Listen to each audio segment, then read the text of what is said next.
Bonsoir, bonsoir, bonsoir, bonsoir et bienvenue sur ma chaîne YouTube, une histoire d'un soir.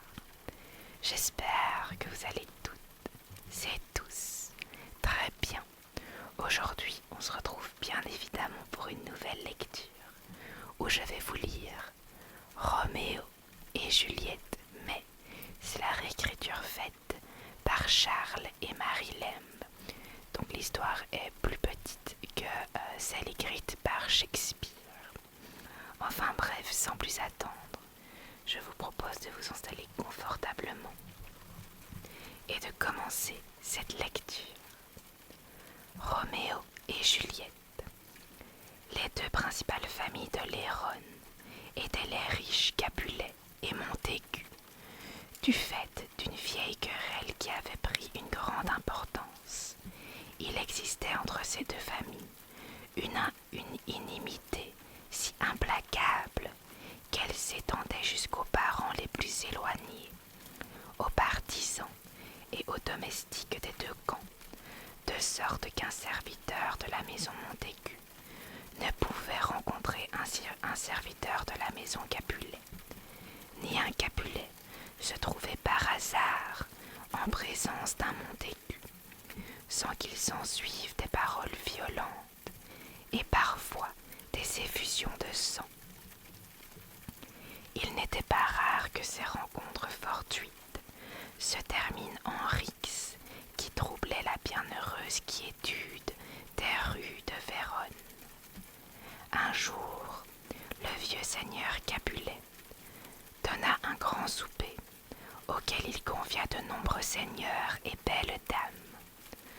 Toutes les plus belles femmes de Vérone étaient présentes, et tous étaient les bienvenus, à condition qu'ils ne fussent pas de la maison des Montaigu.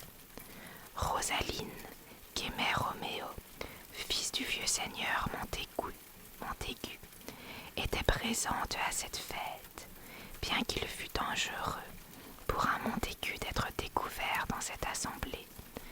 Benvolio persuada son ami Roméo de s'y rendre, caché sous un masque. Il voulait que le jeune seigneur puisse voir Rosaline, et ainsi la comparer à quelque beauté renommée de Vérone. Benvolio pensait qu'ainsi Roméo comprendrait que son signe était un corbeau. Roméo n'avait guère confiance dans les paroles de son ami. Néanmoins, par amour pour Rosaline, il se laissa convaincre. Le jeune homme était sincèrement et passionnément amoureux, au point qu'il perdait le sommeil et fouillait la compagnie des hommes. Il préférait rester seul, toutes ses pensées occupées par Rosaline, qui le traitait avec mépris et ne répondait jamais à son amour par la moindre marque de courtoisie ou d'affection. Benvolio voulait guérir son ami de cet amour en lui faisant découvrir la prodigalité des dames et de la bonne société. Le jeune Roméo, Benvolio et leur ami Mercutio se rendirent donc masqués à la fête. Les vieux Capulets leur souhaitaient la bienvenue et leur dit que toutes les femmes qui n'avaient pas les pieds en capilotade participeraient aux danses. Le vieil homme qui n'avait le cœur joyeux et l'esprit léger confia qu'au temps de sa jeunesse, il aurait lui-même porté un masque et chuchoté des confidences à l'oreille de ses belles. Alors que les danses avaient commencé, Roméo fut soudain frappé par l'éblouissante beauté d'une jeune femme. Elle dansait et semblait apprendre au flambeau à briller. Sa beauté illuminait la nuit comme un diamant au cou d'une mauresque. Beauté trop intense pour les hommes, trop précieuse pour la terre. Telle une colombe à la blancheur de neige dans une troupe de corneilles d'idylle, sa beauté et sa perfection étincelaient au milieu de sa compagne. Roméo chantait ses louanges. Tybalt, un neveu du seigneur Capulet, reconnut sa voix. Ce Tybalt était d'un tempérament fougueux et passionné. Il ne pouvait supporter qu'un Montaigu vienne, dissimulé sous un masque, moquer et bafouer leur fête comme il le dit. Il t'embêta et laissa éclater sa colère. Il aurait frappé le jeune Roméo à mort, mais son oncle, le vieux seigneur Capulet, ne pouvait tolérer aucune esclandre ce jour-là, tant par respect pour ses autres que parce que Roméo avait des manières de gentilhomme, au point que tous à Vérone le considéraient comme un jeune homme vertueux et bien élevé. Contraint malgré lui à la tempérance, Tybalt se maîtrisa, mais jura que ce vil Montaigu payera plus tard son intrusion. Quand la danse fut terminée, Roméo s'avisa de l'endroit où se tenait la jeune femme, à la faveur de son masque qui pouvait justifier en partie sa liberté. Il se risqua de la manière la plus douce à lui prendre la main, s'excusant d'avoir profané ce temple en la touchant. Il ajouta qu'il n'était qu'un timide pèlerin et qu'il était prêt à se racheter en baisant sa main. « Bon pèlerin, répondit-elle, votre dévotion est bien trop déférente et courtoise. Les saintes ont des mains que les pèlerins peuvent toucher, mais qu'ils ne peuvent embrasser. Les saintes n'ont-elles pas des lèvres et les pèlerins aussi ?» demanda Roméo.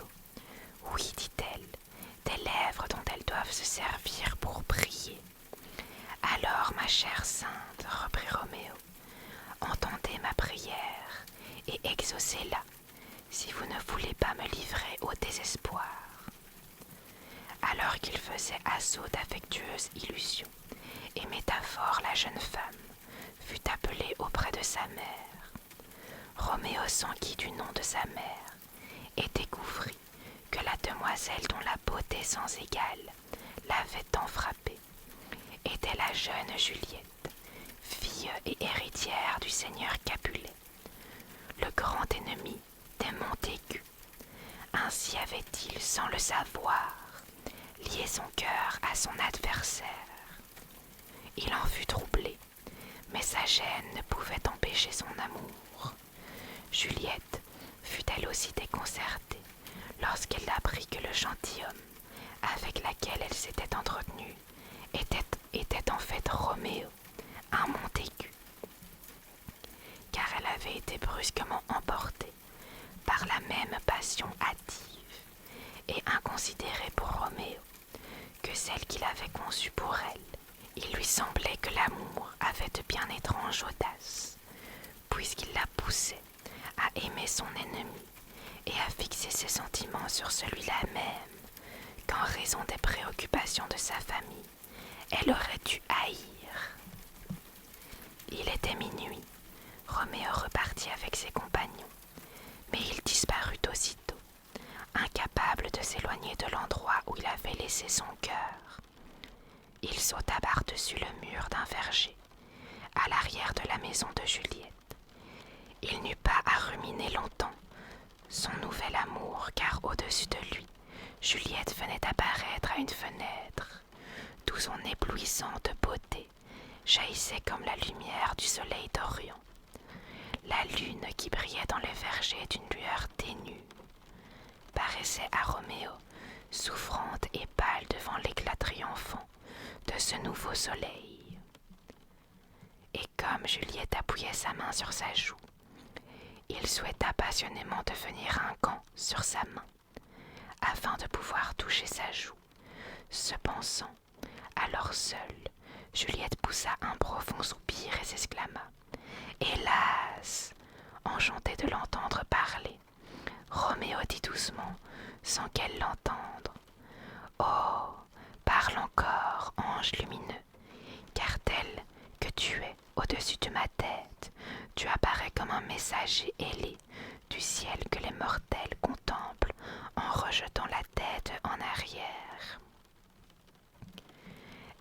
soupçonnait pas qu'on l'écoutait, et emportée par la fraîche passion que le hasard de la nuit avait fait naître, elle appela son amoureux, dont elle ignorait la présence, par son nom. « Oh, Roméo, Roméo, dit-elle, pourquoi es-tu Roméo? Renie ton père et rejette ton nom par amour pour moi. Ou si tu ne veux pas, jure de m'aimer, et je ne serai plus une Capulet. » Fort de cet encouragement, Roméo aurait voulu parler, mais il désirait en entendre davantage. Se pensant seul, Juliette poursuivit son monologue passionné, reprochant à Roméo d'être Roméo et un Montaigu, souhaitant qu'il porte un autre nom ou qu'il abandonne ce nom haï et qu'en échange de ce nom, qui ne faisait pas partie de lui, il l'apprenne.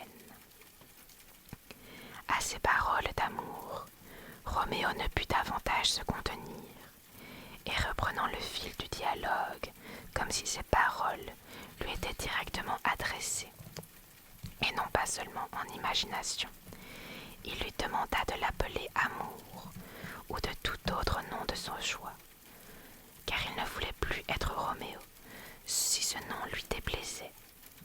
Juliette fut effrayée d'entendre une voix d'homme dans le jardin. Elle ignorait qui était celui qui, profitant de la nuit et de l'obscurité, avait percé son secret.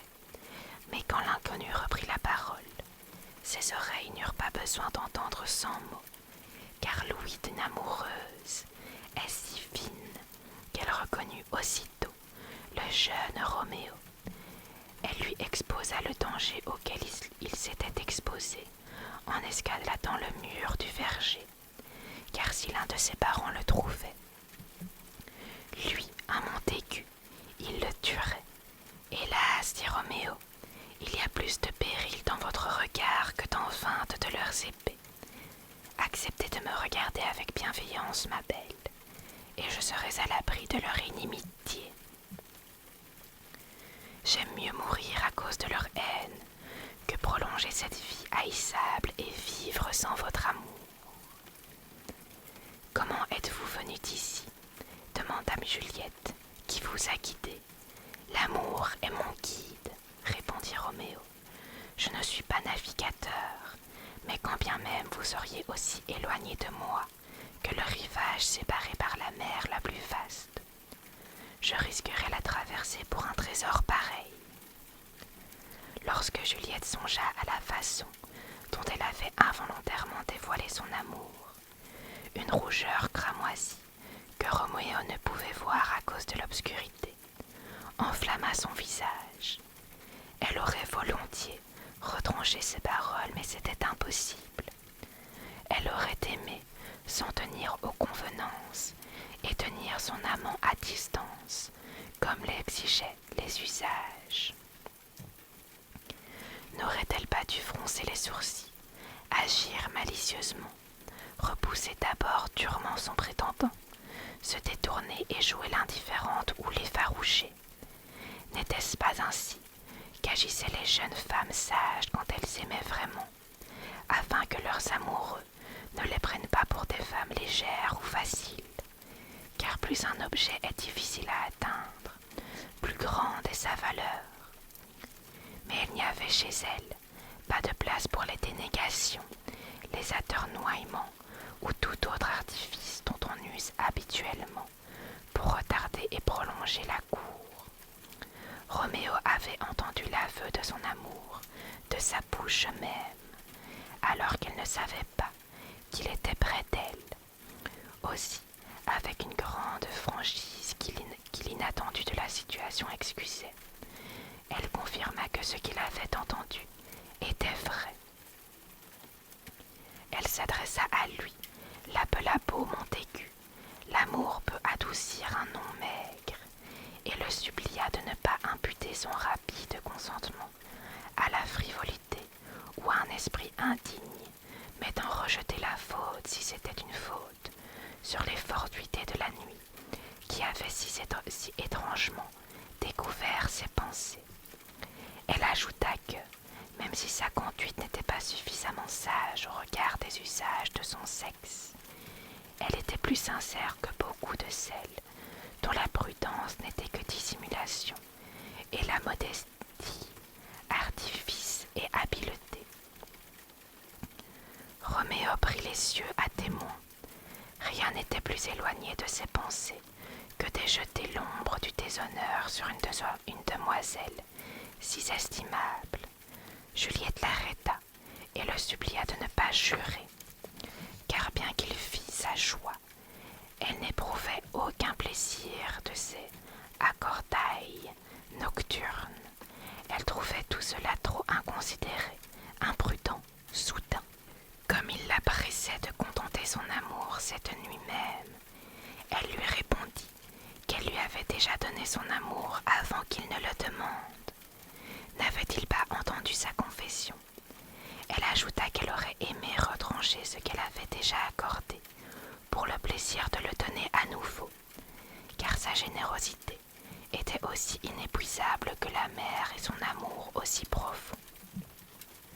Elle fut tirée de cet entretien amoureux par sa nourrice qui dormait avec elle et l'appelait. Il était temps de se mettre au lit car l'aube approchait.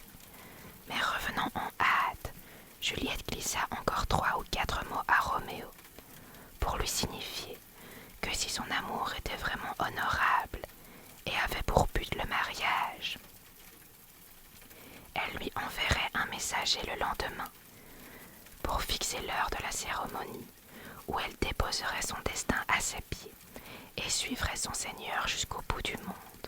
Pendant qu'ils s'accordaient, Juliette fut rappelée à plusieurs reprises par sa nourrice.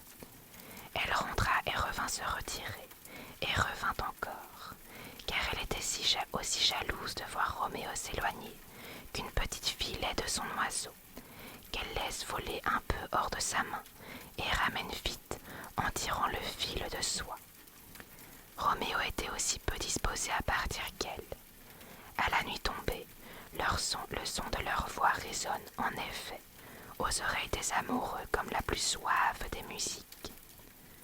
Enfin ils se quittèrent en se souhaitant mutuellement un doux sommeil et repos.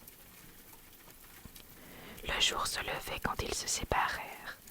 Roméo avait les pensées trop occupées de son amante et de cette bienheureuse rencontre pour trouver le sommeil. Au lieu de rentrer chez lui, il prit le chemin d'un monastère tout proche, où il retrouva frère Laurent. Le bon frère était déjà debout pour accomplir ses dévotions.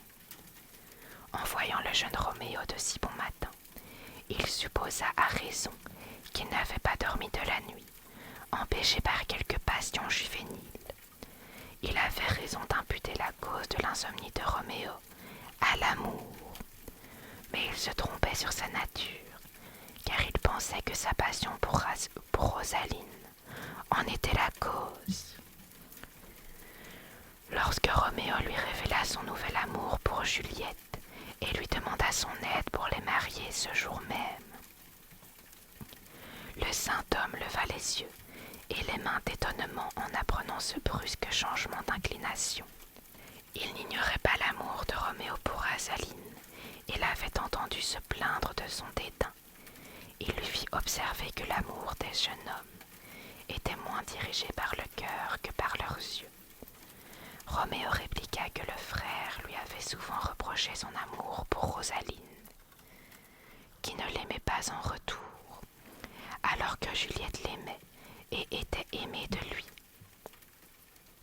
Le frère consentit à ces arguments, pensant qu'une alliance matrimoniale entre les jeunes Juliette et Roméo pourrait peut-être mettre fin à la longue discorde entre les Capulet et les Montaigu, ce que personne ne déplorait plus que lui. Frère Laurent était l'ami des deux familles et s'était souvent trouvé interposé enfin pour apaiser leur querelle, poussé d'une part par cette ambition, d'autre part par son affection pour le jeune Roméo, à qui il ne pouvait rien refuser. Le vieil homme consentit à célébrer ce mariage. Roméo fut comblé. Juliette, informée de son dessein par le messager qu'elle avait envoyé, conformément à sa promesse, se précipita dans la cellule de frère Laurent, où ils joignirent leurs mains, ciel d'accueillir favorablement l'union du jeune Montaigu et de la jeune Capulet, et d'ensevelir sous elle la vieille querelle et les sempiternelles dissensions entre leurs familles. La cérémonie terminée, Juliette se hâta de rentrer chez elle, où elle attendit impatiemment l'arrivée de la nuit. Roméo avait promis de venir la retrouver dans le verger, où ils s'étaient rencontrés la veille. L'attente lui parut aussi pénible que la nuit qui précède une grande fête l'est à l'enfant impatient, qui a reçu de nouveaux vêtements et n'a pas le droit de les mettre avant l'aube. Ce même jour, vers midi, les amis de Roméo, Benvolio et Mercutio, qui se promenaient dans les rues de Vérone, rencontrèrent une petite bande de Capulets, avec à leur tête l'impétueux, Tybalt.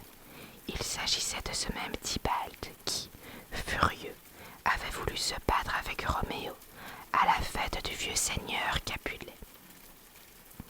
En voyant Mercutio, il lui reprocha vertement de fréquenter Roméo, un Montaigu.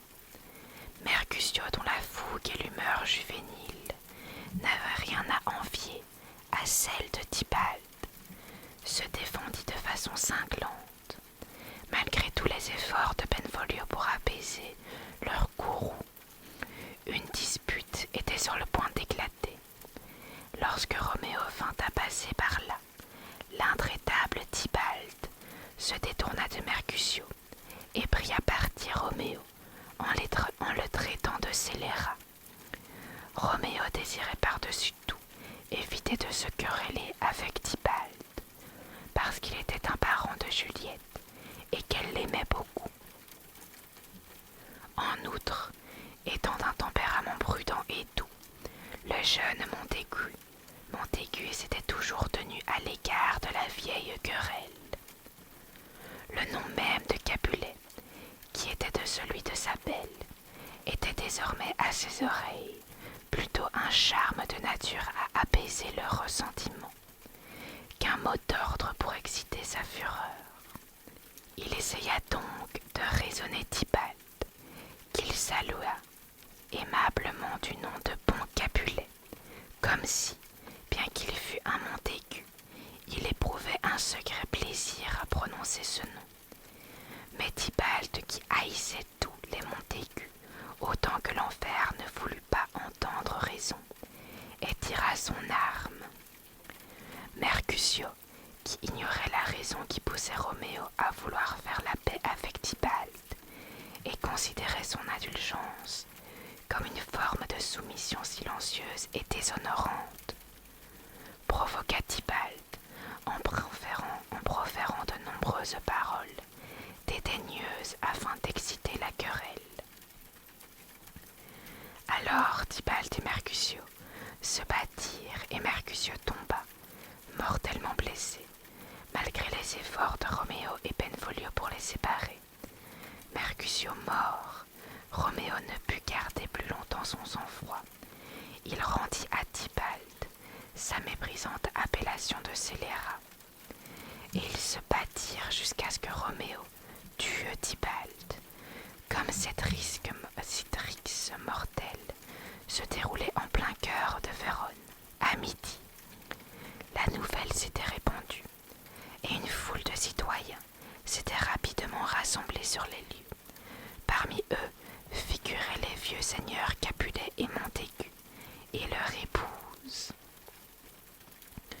Peu après arriva le prince lui-même, parent de Mercutio, que Tybalt avait tué, ayant vu souvent la paix de son gouvernement troublée par les rixes des Montaigu et des Capulets. Il était résolu à faire appliquer la loi contre les fauteurs de troubles avec la plus grande fermeté.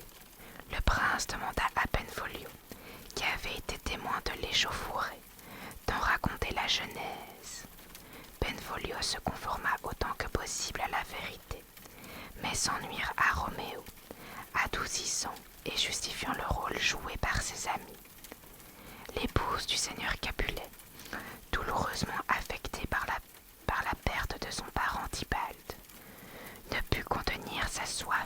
vengeance.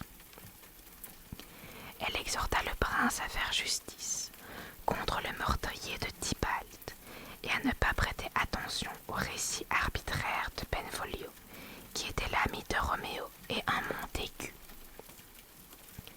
Elle plaida ainsi contre son nouveau gendre, ignorant que Roméo était l'époux de Juliette. Face à elle, l'épouse du seigneur Montaigu implora qu'on préserve la vie de son enfant.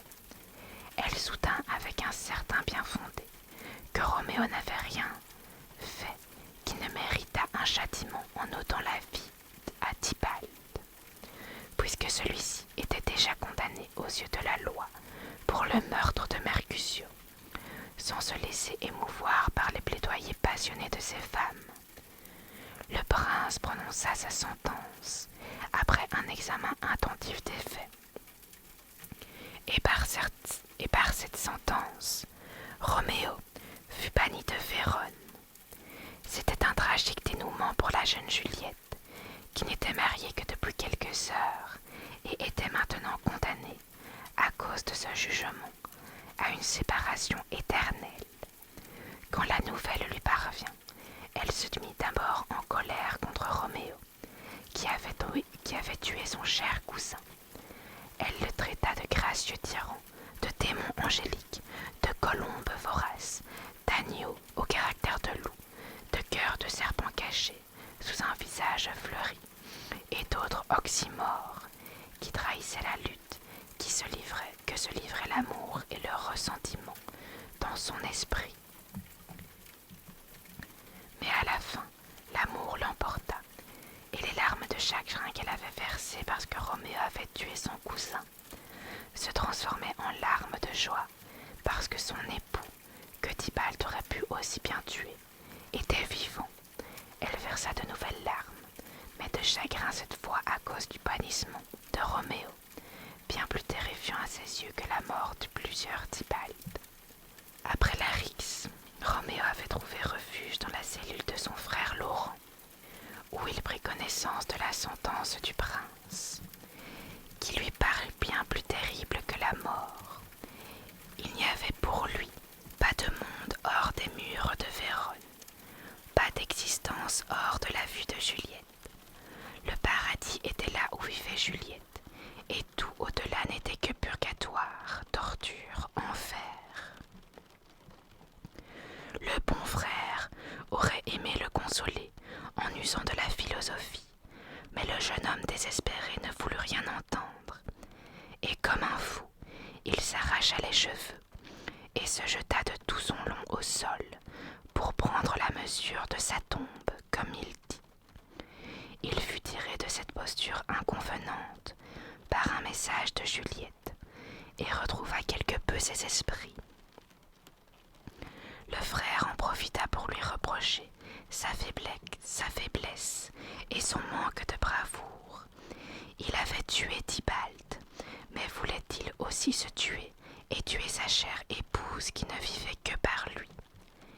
La noblesse, lui dit-il, n'est qu'une image de cire. Si l'homme manque de courage qui fait sa force, la justice ne s'est-elle pas montrée clémente avec lui, car au lieu de la mort qu'il encourait, le prince l'avait seulement condamné au bannissement. Il avait tué Tybalt, mais Tybalt aurait pu le tuer. N'était-ce pas heureux? Juliette était vivante, et au-delà de toute espérance était devenue sa tendre épouse. Ne devait-il pas s'en réjouir?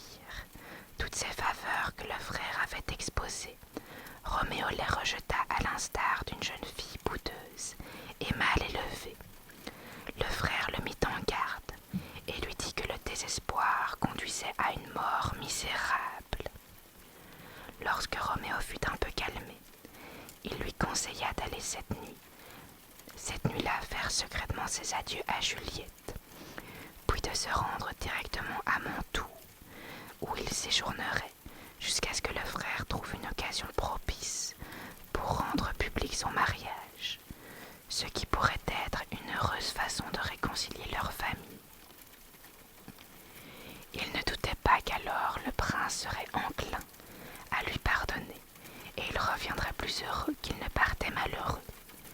Convaincu par les sages conseils du frère, Roméo prit congé pour se rendre auprès de son épouse.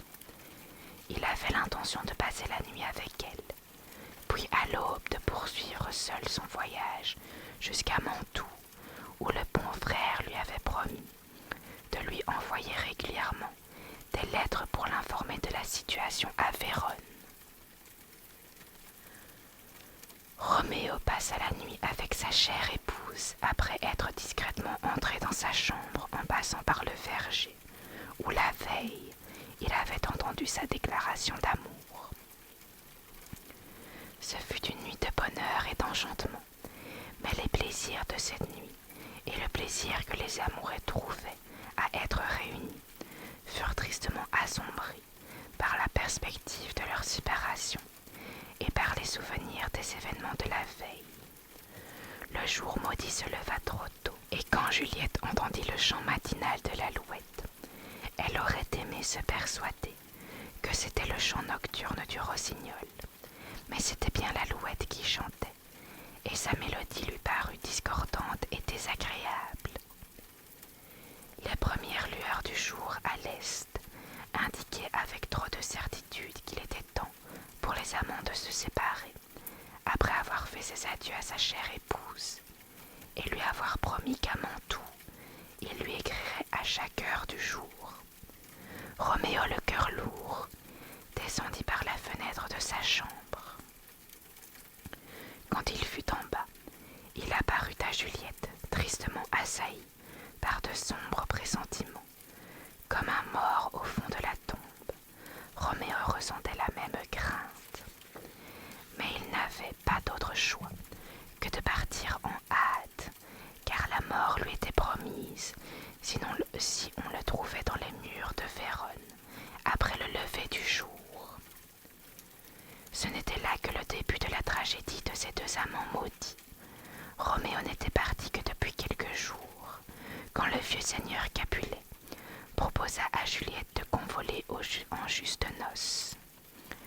Le mari qu'il lui avait choisi, sans se douter qu'elle était déjà mariée, était le comte de Paris, un noble et galant gentilhomme, qui n'aurait pas fait un prétendant indigne pour la jeune Juliette si elle n'avait rencontré Roméo.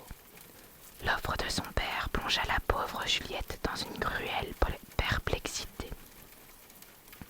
Elle soutint qu'elle était trop jeune pour se marier, qu'elle ne pourrait accueillir son mari avec un visage heureux,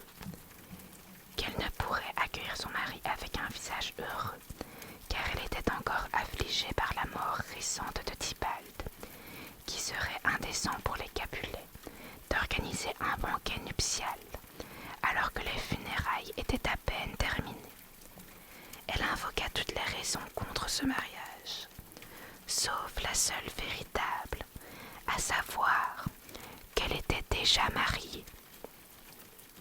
Mais le seigneur Capulet resta sourd à toutes ces excuses, et de façon péremptoire, il lui ordonna de se préparer à épouser Paris le jeudi suivant.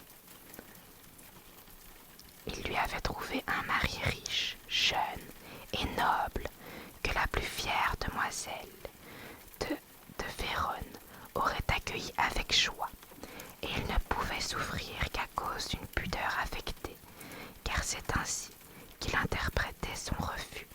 Elle s'opposa à sa bonne fortune. Accablée, Juliette se tourna vers la bienveillant frère Laurent, qui savait la conseiller quand elle était dans le désarroi. Le frère lui demanda si elle était résolue à user d'un remède désespéré. Elle lui répondit qu'elle préférait être enterrée vivante plutôt que d'épouser Paris, tant que son cher époux serait vivant. Le frère lui ordonna de rentrer chez elle, d'affecter un air gai et de dire qu'elle consentait à épouser Paris, comme le désirait son père, la nuit suivante, soit la veille du mariage. Elle boirait le contenu d'une fiole qu'il lui remit. Cette potion aurait pour effet de lui donner une apparence froide et inanimée pendant 42 heures. Ainsi, lorsque le marié viendrait la chercher le matin, il la trouverait comme morte. Elle serait alors déposée dans un cercueil découvert, comme c'était la coutume dans ce pays, et transportée dans le caveau familial. S'il pouvait vaincre sa peur féminine et consentir à cette terrible épreuve, elle serait assurée de se réveiller comme d'un rêve, 42 heures après avoir bu la potion, car tel était son effet garanti. Avant qu'elle ne se réveille, le frère informerait Roméo de leur plan, et celui-ci viendrait dans la nuit pour la conduire à Mantoue. L'amour et la hantise de devoir épouser Paris donnèrent à la jeune Juliette la force de se lancer dans cette effrayante aventure. Elle prit la fiole que lui tendait le frère et promit de suivre ses instructions. En sortant du monastère, elle rencontra le jeune comte Paris et, dissimulant ses intentions, elle lui promit de devenir son épouse. Cette nouvelle réjouit le seigneur Capulet et sa femme. Le vieil homme se sentit rajeunir et Juliette, qu'il avait grandement contrariée en rejetant le comte, redevint son enfant chéri. Maintenant qu'elle avait promis d'être obéissante, toute la maison fut en effervescence à l'approche des noces. Rien ne fut épargné pour préparer des réjouissances comme Vérone n'en avait jamais connues. Le mercredi soir, Juliette but la potion. Elle fut saisie d'une grande appréhension. Elle craignait que le moine ne lui ait donné un poison pour éviter d'être tenu pour responsable de son mariage avec Roméo. Cependant, il avait toujours eu la réputation d'être un saint homme. Elle eut aussi peur de s'éveiller avant l'heure où Roméo devait venir la chercher, et que, saisie de terreur dans ce caveau rempli d'ossements de Capulet morts, où Tybalt, encore sanglant, pourrissait, elle en perdait la raison. Elle pensa encore à toutes ces histoires qu'elle avait entendues, où l'on parlait d'esprits qui hantaient les lieux où l'on déposait les corps. Mais alors son amour pour Roméo et son aversion pour Paris triomphèrent de ses appréhensions, et d'un geste de désespoir, elle avala le breuvage et perdit connaissance. Lorsque le jeune Paris vint de bon matin avec des musiciens pour réveiller Juliette, il trouva dans la chambre le spectacle lugubre d'un cadavre sans vie. Quel coup fatal pour ses espérances! Quelle confusion régna alors dans toute la maison! Le pauvre Paris pleurait sa fiancée, dont l'odieuse mort le mystifiait et les séparait même, avant même que leurs mains aient pu s'unir.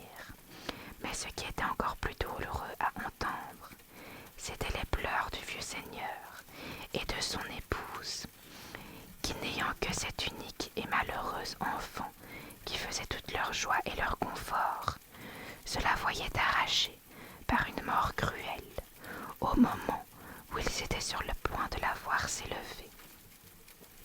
Comme ils le pensaient, par un mariage brillant et avantageux, tout ce qui avait été ordonné pour la fête fut détourné de son objet et servit aux tristes funérailles. Le banquet des noces devint un sinistre festin funèbre. Les hymnes nuptiaux cédèrent la place à des chants lugubres. Les gais accords de la musique furent remplacés par des cloches funestes, et les fleurs qui auraient dû être jetées sur le chemin de la mariée recouvrirent sa dépouille. Au lieu d'un prêtre pour la marier, on avait désormais besoin d'un prêtre pour l'enterrer, et on la porta à l'église, non pas pour augmenter les joyeuses espérances des vivants, mais pour grossir le triste nombre de morts. Les mauvaises nouvelles courent toujours plus vite que les bonnes.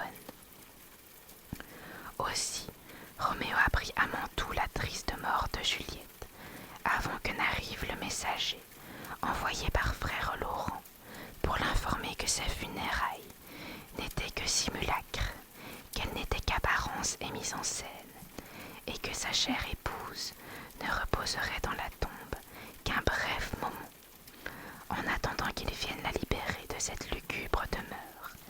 Avant d'apprendre cette cruelle nouvelle, Roméo s'était senti étrangement joyeux et léger. La nuit précédente, il avait rêvé qu'il était mort. C'était un rêve étrange qui laissait au défunt la liberté de penser que son épouse, découvrant son cadavre, couvrait ses lèvres de baisers et le ranimait, et qu'il revenait à la vie en habit d'empereur. Quand un messager était arrivé de Vérone, il avait d'abord pensé que les heureux présages de son rêve seraient confirmés, mais apprenant que cette délicieuse vision n'était qu'illusion, que son épouse était morte et qu'aucun baiser ne pourrait le ranimer, il ordonna de faire préparer des chevaux. Il était décidé à se rendre à Vérone cette nuit même pour voir son épouse dans son tombeau. Comme la malice est prompte à entrer dans les pensées des hommes désespérés, il se souvint d'un pauvre apothicaire, devant la boutique duquel il était récemment passé à Mantoue, devant l'aspect misérable et affamé de cet homme, la déplorable apparence de sa boutique, où des bocaux vides étaient alignés sur des étagères sales, et d'autres indices d'une extrême pauvreté. Il s'était alors dit, craignant peut-être que sa propre aventure désastreuse ne connaisse une fin aussi désespérée. Si un homme avait besoin de poison, bien que la vente en soit punie de mort à Mantoue, voici un pauvre gueux qui lui en vendrait. Ces paroles lui revinrent à l'esprit, et il alla trouver l'apothicaire, et il lui offrit de l'or auquel sa pauvreté ne pouvait résister.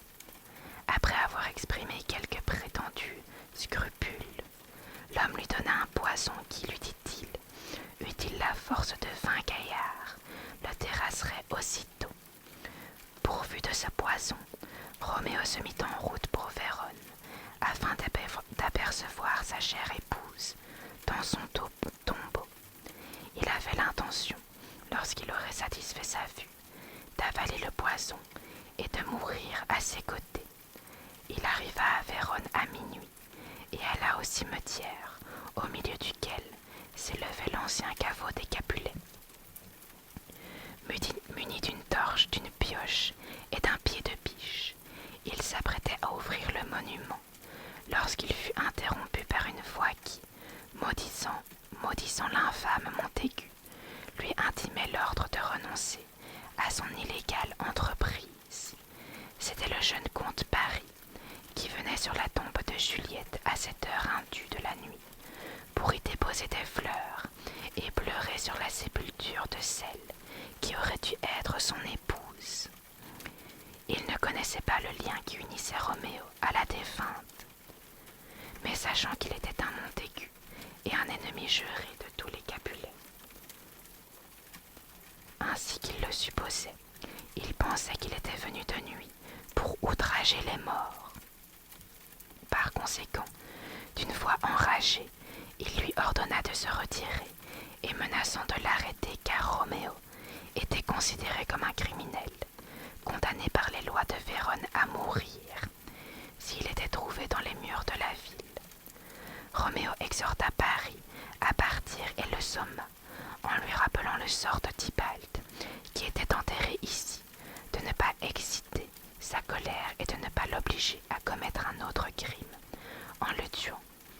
Mais le comte rejeta dédaigneusement sa mise en garde et voulut arrêter le félon. Roméo résista. Ils se battirent et Paris tomba. À la lumière de sa torche, Roméo découvrit alors que celui qui l'avait tué était Paris, qui devait épouser Juliette, ainsi qu'il l'avait appris en venant de Mantoue. Roméo prit la main du jeune homme mort, comme il l'aurait fait d'un compagnon d'infortune, et promit de l'enterrer dans un tombeau glorieux. Il voulait parler de la tombe de Juliette, qu'il ouvrit alors. Son épouse reposait sans que la mort ait eu le pouvoir d'altérer ses traits ou l'éclat de son incomparable beauté. On aurait pu penser que la mort honnie était amoureuse et gardait Juliette pour son plaisir, car elle gisait encore fraîche et resplendissante, telle qu'elle s'était endormie comme elle avait bu la potion paralysante. Près d'elle était étendu Tybalt. Sanglant, en le voyant, Roméo lui demanda pardon d'avoir brisé sa vie, et par égard pour Juliette, il l'appela cousin et lui confia qu'il s'apprêtait à le contenter en mettant à mort son ennemi. Alors Roméo fit un dernier adieu à sa belle, en embrassant ses lèvres. Alors il s'arracha à son destin contrarié, qui pesait sur ses épaules fatiguées, et avala le poison que l'hypothécaire lui avait vendu, dont l'effet était fatal et bien réel. Contrairement à la potion mystificatrice que Juliette avait avalée, dont l'effet était maintenant près d'expirer, bientôt elle se réveillerait et se plaindrait que Roméo n'avait pas été assez patient ou qu'il était arrivé trop tôt. En effet, l'heure était arrivée à laquelle le moine avait promis qu'elle se réveillerait, ayant appris que les lettres qu'il avait envoyées à Mantoue n'étaient jamais parvenues à Roméo à cause d'un malheureux contretemps. Frère Laurent venait lui-même muni d'une pioche et d'une lanterne délivrer la dame de son emprisonnement. Il fut surpris de trouver une torche déjà allumée devant les caveaux des Capulets, puis non loin des épées, des traces de sang, et enfin Roméo et Paris, étendus inanimés près du monument. Avant qu'il ait pu envisager une conjecture pour expliquer cette fatale tragédie, Juliette se réveilla de son engourdissement, apercevant le moine à ses côtés. Elle se souvint du lieu où elle se trouvait et des raisons de sa présence. Elle appela Roméo. En entendant du bruit, le moine lui ordonna de sortir de ce lieu de mort, car une puissance supérieure à laquelle il ne pouvait s'opposer avait contrecarré leur plan. Effrayé par le bruit des gens qui approchaient, il s'enfuit. Quand Juliette vit la coupe qu'étreignaient les mains de son fidèle époux, elle devinait qu'il s'était empoisonné. Elle aurait avalé le résidu de poison s'il en restait, et elle baisa les lèvres encore chaudes de son époux pour y trouver quelques gouttes. Puis, comme les bruits se rapprochaient encore, elle dégaina rapidement le couteau qu'elle portait et se poignarda. Elle mourut aux côtés de son fidèle Roméo. À ce moment-là, la garde arriva sur place. Un page du comte Paris, qui avait été témoin du combat entre son maître et Roméo, avait donné l'alarme. Les citoyens alertés couraient confusément dans les rues de Vérone en criant « Paris, Roméo, Juliette !» car la rumeur ne leur eût été que très imparfaitement parvenue. Ce tumulte finit par faire sortir de leur lit les seigneurs Montaigu et Capulet, ainsi que le prince, pour s'enquérir des causes de ce trouble. Le moine avait été appréhendé par quelques membres de la garde, alors qu'il sortait du cimetière tremblant, soupirant et pleurant d'une manière suspecte. Alors qu'une importante foule s'était regroupée devant les caveaux des Capulets, le prince ordonna au moine de révéler ce qu'il savait de ces étranges et funestes drames. Alors, en présence des vieux seigneurs Montaigu et Capulet, frère Laurent raconta fidèlement l'histoire du funeste amour de leur enfant et le rôle qu'il avait joué pour favoriser leur mariage, dans l'espoir que cette union mette fin à la vieille querelle entre leurs familles. Il raconta comment Roméo, qui était maintenant mort, était l'époux de Juliette, et Juliette, qui était elle aussi morte, était la fidèle épouse de Roméo. Comment, avant qu'il ait pu trouver une occasion propice pour divulguer leur mariage, un autre parti avait été projeté pour Juliette, qui, pour éviter le crime d'un second mariage, avait bu le breuvage paralysant, comme il le lui avait conseillé, et tout le monde l'avait crue morte. Comment pendant ce temps, il avait écrit à Roméo pour qu'il vienne la rechercher quand l'effet de la potion cesserait. Et par quelle malheureuse infortune la lettre n'était jamais parvenue à Roméo. Le frère ne put en dire plus, il n'en savait pas davantage. Si ce n'est que quand il était arrivé pour délivrer Juliette, il avait trouvé le comte Paris et Roméo morts tous La suite des événements fut relatée par le page qui avait vu Paris et Roméo se battre et par le serviteur qui avait quitté Vérone avec Roméo. Son maître lui avait laissé des lettres à remettre à son père s'il venait à mourir, dans lesquelles il confirmait le récit du moine,